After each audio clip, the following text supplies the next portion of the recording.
The Jetsons, 1963, issue 20. After a page where Rosie makes a snowman shaped like a robot, we see Elroy's teacher addressing all of her students as parents in a video playing on the TV in front of George's family, and the text box says she's talking to 150 million other parents. As if it's totally believable that she could have time to grade the schoolwork of 150 million kids herself. I have to assume she's got people doing that for her. It's sweet that Elroy says she's his favorite TV star. The teacher says that she needs cooperation from the parents for a new learning program. Elroy says he mailed her an apple today, and the teacher wastes a bunch of panels with boring, redundant dialogue to drive home how many years schooling takes. She must be exaggerating when she says people reach retirement age by the time they're done training school. She says students should be learning work habits, so she's gonna start teaching parents to encourage their kids to do part-time work, and says they used to do that when they were still in school in olden times. Child labor laws stopped that, and wouldn't they still be around if this is a thing of the past? It turns out newspaper selling and grocery delivering jobs are obsolete. And surprisingly, Elroy's enthusiastic about getting a job, when normally he's a troublemaker. He wants to sell lemonade, even though Jane's telling him vending machines send out all drinks. And George tells her not to discourage him just in case. Elroy learns there's almost no customers on the sidewalk, and somehow someone thinks of standing still on it as exercise. Why was she trying to lose weight normally when it's the future? Medical costs on liposuction should have gone way down. Elroy says he'd better use 25th century methods because he wants to think ahead to use methods that haven't been done yet. After all, the first issue said this is in the 2060s, and even the back of the Jetsons Complete series says it's 2062. But I do prefer this alternate universe where he's way more ahead in the future because that's more believable. He goes to his father's garage and workshop that apparently exists when he always parks his car just outside of his house outside, and finds an instant up-wall partition and a flare from the space car. He paints a sign on the wall, and the flare makes people in a moon bus think he's in trouble. And one of them approaches him, and the bus passengers are happy to try his lemonade while they're here. Thankfully, they like it, and eventually Elroy goes home with bags of money. Naturally, his parents want him to save it, but somehow, when he decides to take the gamble of plowing the profits back into the business, his parents don't put their foot down with him. They should at least force him to save one bag of money. This seems too good to be true. Elroy ends up with a satellite sign to bring in the interplanetary trade, and hires other kids for lemonade stands, and doesn't tell anyone his unique recipe, which is just making lemonade the old-fashioned way. What are the chances only he's come up with this idea? None. He's just oblivious to all the other kids who did it. Then Alien goes to their house and surprises Jane, and Elroy's at least relaxed, saying that he wants to try selling his space aid for him. Why is it called space aid? Rosie complains about Elroy's messy room, and Jane has some insane troll logic. Astro bites George's boots because he wants a playmate now that Elroy's busy. Spacely tells George that orders for his drink vending machine parts dropped by half because of Elroy. There's no reason he'd just be Elroy. There's no reason this would happen when all he's selling is lemonade, and they serve all drinks. So this isn't fair. They already had enough reasons to try to get him out of business. George tells him he can't because it's the school program, and eventually the teacher gives Elroy the answer to something and gets thanked for it, and cathartically tells George, "Don't you dare interfere with Elroy's project. Do you want to give him a complex or something?" Good point, because it's great that he's making money. The problems are too minor until Spacely got mad. But he's gonna have to learn to live with it because firing George won't solve his problem.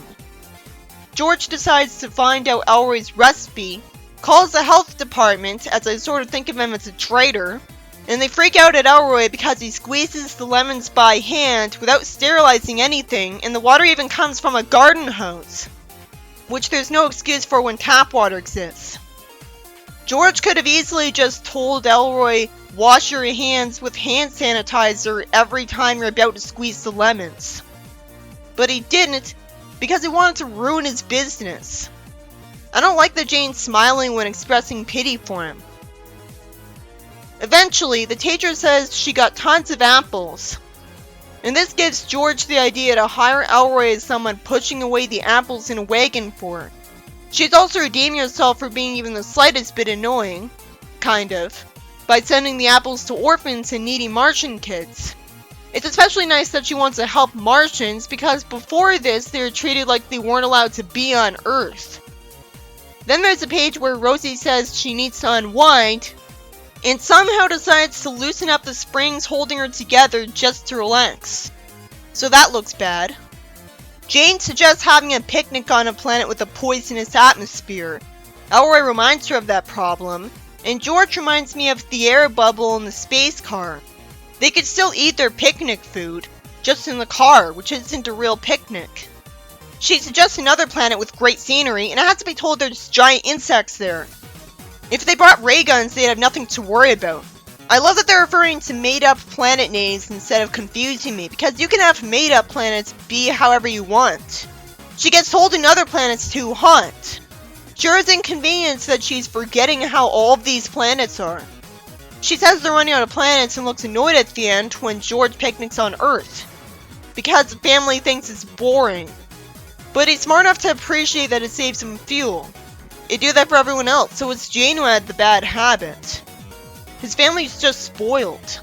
In the next story, George refers to a messenger robot as a new employee, revealing that he's being paid despite being a robot. And he gets told to go to Spacely and fast.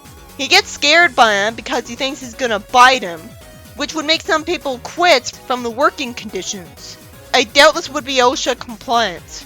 Spacely wastes a bunch of time before telling George specifically for some reason that the Thinker Tinker's able to build things just because he wishes for them. Why is he telling George this? It's like he thinks he's his only friend. He doesn't treat him like one because when George asks if the robot could prepare a nice meal for him since he forgot to bring his lunch and must not have any money, Spacely refuses for no reason. George gets glared at for wishing at a table, and Jane asks Judy's new boyfriend to drive her to George to bring him his lunch. She's grateful because she's tired of her boyfriend for simply being conventional. But she hated every weird boyfriend she had. So no wonder she never keeps any if she's never satisfied. She and Zip find out about the Thinker Tinker, and she gets bored by her boyfriend asking if it can rebuild a certain engine. And she wishes he'd stop being juvenile and start being exciting like a certain movie star. Why does she think being interested in engines is juvenile instead of precocious? The movie star would be more likely to be juvenile. Then a robot claw kidnaps him, throws him out of a hole, and he looks hypnotized and kisses her cheek. And acts different, offering to drive around the universe. Judy thinks he hurt her arm, and I wonder why she doesn't just tell him this. Then she can hardly breathe because he accelerated the car from a standstill too quickly, and it pushes her back in the seat too hard. There's no reason she'd suffer from this now, because there are so many other times we are told these things are insanely fast, and we never saw anyone in them suffer. So obviously they got a sort of gravity-controlling stasis field inside, making the physics like they're in a car going at a normal speed. He doesn't care and heads for a planet full of horrible creatures. He reminds me of Rick by saying they're going there just for kicks and he'll protect her. Judy should realize how rude she's being calling these aliens ghastly to their faces. I guess they don't speak English because he's the first one hit. She kicks one of the aliens and her father miraculously tracked them down, which would only make sense if he was following a signal sent from the tracking device in her car. He says he ordered a helper robot from the Thinker Tinker, which extends a bunch of arms to hit a bunch of aliens surrounding it. So it's even more useful than Bunny.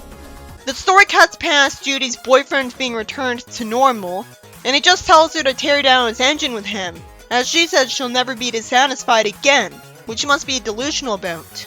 A lot of the times the series reuses boyfriend names for her, which is just more negative continuity if not a huge series of coincidences. And it basically puts a cork in the thing because it's dangerous to have just any foolish request blurted into it. Could have avoided this plot if he did that earlier. Then Elroy begs George to take him to a scouting outing so he could earn a merit badge. At first he just wants to loaf around and only changes his mind because 25th century scouting is simple. Maybe it's the same writer making that improvement every time. I hope there's gonna be a point to him taking Elroy to another planet to do this. After he sets up the tent, he gives Elroy a hot dog flavored multivitamin that he somehow likes and he thanks him.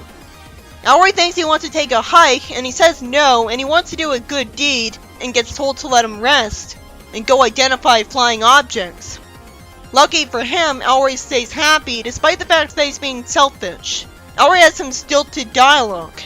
He says it's called Lookout Planets because the air is so clear that it's easy to look into space. He'd already know this, why would he say it? Not to mention that wouldn't be a feature exclusive to here at all.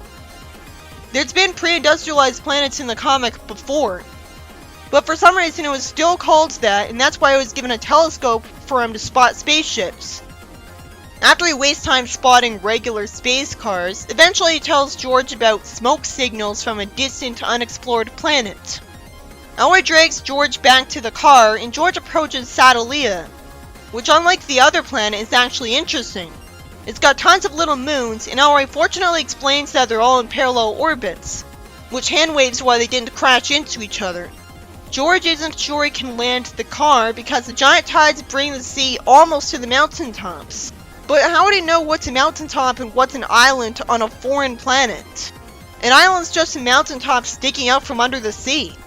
He drives over to the other side of the planet where it's completely dry because all the moons are on a certain side of the planet. How are there any unexplored planets this close to Earth that he can easily get to when they could have at least explored them with a Mars rover? They see people making a smoke signal by opening and closing a smoking volcano's crater. George thinks they're primitive because they're doing that and dressed in torn clothes. Someone says George would be primitive too if he spent all of his time on the mountaintops and fishing when the tide is high. That's rude to people who really do live on those and do that. So again, the comic shows its age. I don't see what's primitive about fishing when the tide is high. The people here don't go down when it's dry because there's a tribe called the Grooties that do nothing but mistreat them. They scoop up all the jewels the great tide washes out of the soil. So there's a reason they're mean to them because they don't want them to take the jewels on them. George finds out the moons showed up only a few years ago. And that's a twist, but also disappointing. At least it explains why the planet's inhabitable better. As soon as the moons showed up, so did the Grooties. So Elroy thinks the Grooties brought the moons. George decides to drive to one of the moons and see if he could learn anything. And they find a rocket tube in the ground and a pilot's compartment with controls. A planet that actually has a bunch of little moons would have been interesting too, but this is a twist I didn't see before. Steam comes out of the rocket tube, getting George to find out Elroy was piloting the moon. George tells him he's turned it off course and set it to collide with another moon. The Grooties had no reason to expect that anyone would do this and lock the door to the pilot's apartment. So all of the moons around Satalia got destroyed. This means Satalia never had a moon. So it really did need to be terraformed to become livable. Several of the runaway moons landed in the sea of the Grooties planet. So they're from a separate planet all along. You'd think the landing of those moons, even in the ocean, would have wiped out all life on the planet from the impact. At least if they're big enough. And you'd think that if they were small enough that they'd be harmless, they wouldn't really contribute to the tide. The splashes they'd create would be so high, they'd go all over the continents. But somehow all it does is create high water on their beaches. Meaning the moons must have been really small. Wouldn't there be shrapnel from the moons crashing into each other that would land on the planet? Because pieces of the moon would break off. So the people of Satalia think they can rebuild their civilization. Because who needs tides anyways? Their marine life would. But they aren't marine life, so they don't care. But don't they need marine life to eat because they were fishing? Hopefully not all marine life needs the tides. The story ends with Elroy getting to do a scout thing after all by helping them rebuild their city. But since they're making buildings out of wood, it looks like a town instead of a city. So why did he say city? Then there's a page where a thunderstorm makes Rosie worried she'll get rusted. Based on an earlier story, she'd already be too rusted to move. But here she's built better. I still don't know how any robots aren't waterproof in the future though. And in the show, while she was sheltering herself from the rain at one point, I'm pretty sure I remember her getting wet and not immediately becoming too rusted to move.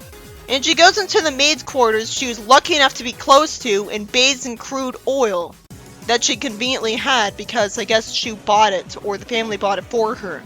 I always love it when it takes advantage of her being a robot. The first story is about Elroy selling lemonade he made the old-fashioned way because he was told to get a part-time job by his teacher. And because it's the future, somehow he was the only one who thinks to do this on a planet with billions of people when his teacher has 100 million students. So he profits off it a lot, getting ridiculously successful, using a flare to get people's attention. And nobody minds until Astro bothers George and basically threatens him over the fact that his lemonade decreased demand for vending machine parts. Even though it wouldn't decrease demand for it that much because they serve all drinks. So George calls the health department over its old-fashioned method of making lemonade and effortlessly ruins it for him. It's sad, but you could have been jealous of how profitable his lemonade was for him. The second story is about basically having an insanely advanced machine that grants wishes, and showing it to George of all people and not any other employee when he doesn't like him at all. Which would only make sense if this is a universe where George is his only employee again. And because Judy wishes her boyfriend was like a movie star, because she wasn't warned about the machine first, he becomes a non-mad scientist Rick Sanchez, forcing her to go to another planet and starting a fight because he's bored, until George saves her with another robot. And the third story is about Elroy getting George to take him camping because he's a Boy Scout, looking through a telescope to see a smoke signal from another planet, and eventually finding out all of its moons are artificial constructions to lower the tide so that aliens can collect jewels from its dried up seas. It's more creative effort. It's more interesting than the planet having always been like that, and explains how it even is inhabitable. And always sends one of them off course to crash into another, getting them all knocked out of orbit and somehow not killing the Grouties when it lands on their planet. You'd think the splashes from them would drown some of them, but we were never told it didn't either.